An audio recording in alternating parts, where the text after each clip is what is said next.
Le Front uni des syndicats libres a procédé récemment au lancement officiel de ses activités et à l'installation des membres de son bureau exécutif national.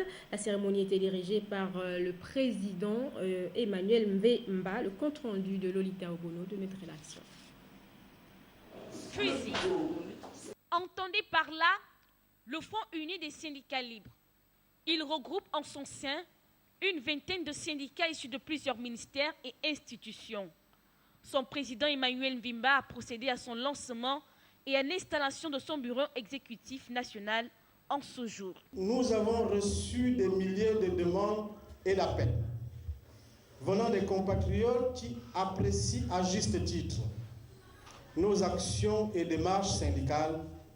Nous proposons d'adopter une nouvelle démarche qui consisterait à la création d'une nouvelle force de revendication et de propositions élargie aux organisations non gouvernementales et associations.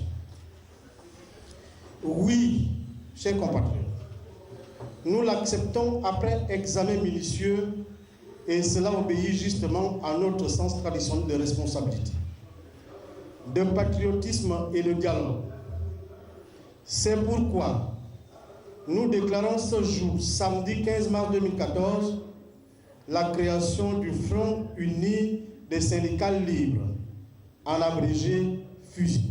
Le Front uni des syndicats libres se donne plusieurs missions. La lutte ouvrière encadrée dans la responsabilité. Nous disons bien dans la responsabilité.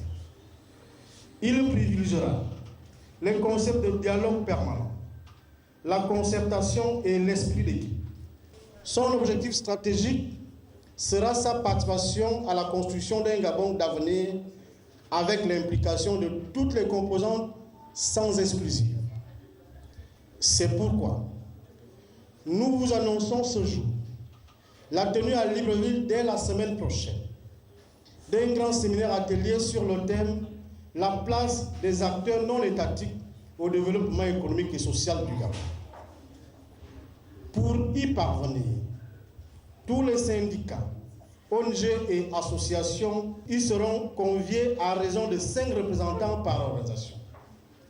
Au sortir de ce conclave, un rapport sera remis au président public chef de l'État. La cérémonie d'installation s'est achevée par la signature d'une convention de bonne conduite et le fusil annonce déjà ses couleurs avec une manifestation dans les prochains jours. Et pour sa part, le syndicat autonome des taximens du Gabon sort du silence.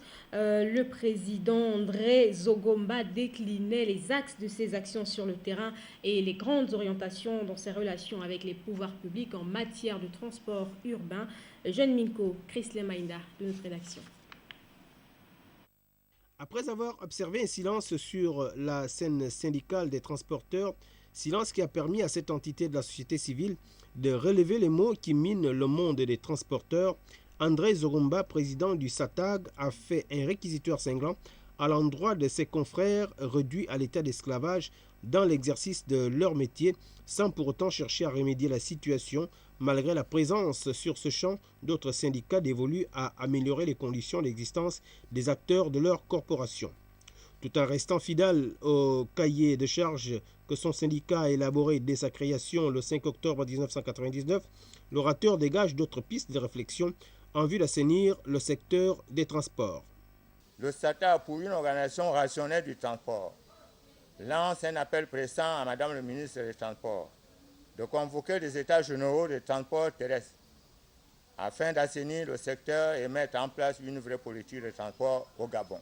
Doivent prendre part ministère des Transports, ministère des Travaux publics, ministère du Travail, ministère des Droits humains, ministère de l'Intérieur, ainsi ses démembrements, ministère de la Défense nationale, ministère de la Justice, ministère de la Communication, le conseiller du président de la République pour le transport et le conseiller du Premier ministre pour le transport.